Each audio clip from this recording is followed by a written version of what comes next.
अरे नहीं नहीं आपको नहीं कहा ना, हम जा ज्यों खड़ा हुए त्यों कहना कहा हूँ।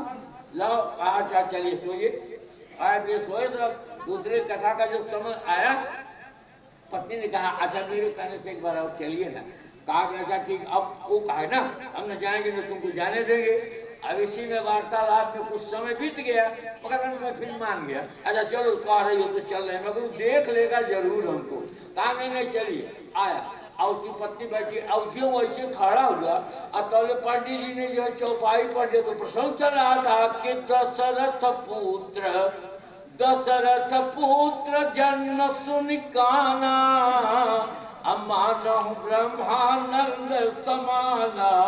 जो ही काना कहा देखो आजो पंडित को देख लिया, लौट गया थे। उसकी पत्नी कथा सुन करके गई, कहा आज, अरे कहा आजो देख लिया, अब तुमको नहीं जाने देंगे। अरे कहा अच्छा एक बार मेरे कहने से और चलिए। कहा अच्छा चलो ठीक है। दूसरे दिन फिर कथा का समय आया, तब चलेंगे नहीं चलेंगे चलेंगे नहीं। अब इसी में दोनों में पति पत्नी में बात होने लगी। कथा जो है यहाँ सुनो। आशा कहा कि ऐसा सुनो, एक शर्त है। कहा कि हम साथ चलेंगे, मगर हमारे साथ रहना तुम देखो आप देखता है कि नहीं। काटे एक साथ आए अखाड़ा हुआ। अब तो पंडित जो खड़ा होते तो प्रसंग चल रहा था।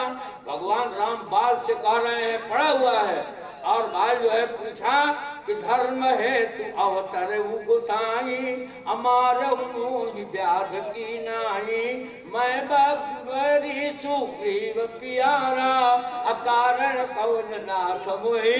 वार्तालाप तो भगवान बोल रहे होते कि मूढ़ तो ही अतिशय अभिमाना, नारी सिखावन कर सिन काना।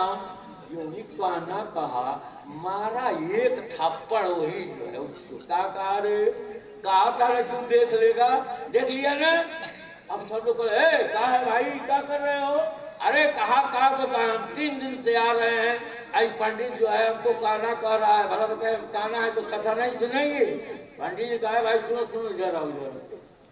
अरे कहा हमें महाराज, अरे कहा भाई सुनो। आया कहा किसे, काना माने क्या समझते हो। कहा काना माने एक आंख वाला। कहा कि एक ही आंख वाला को काना नहीं करते हैं, काना माने कान भी होता है।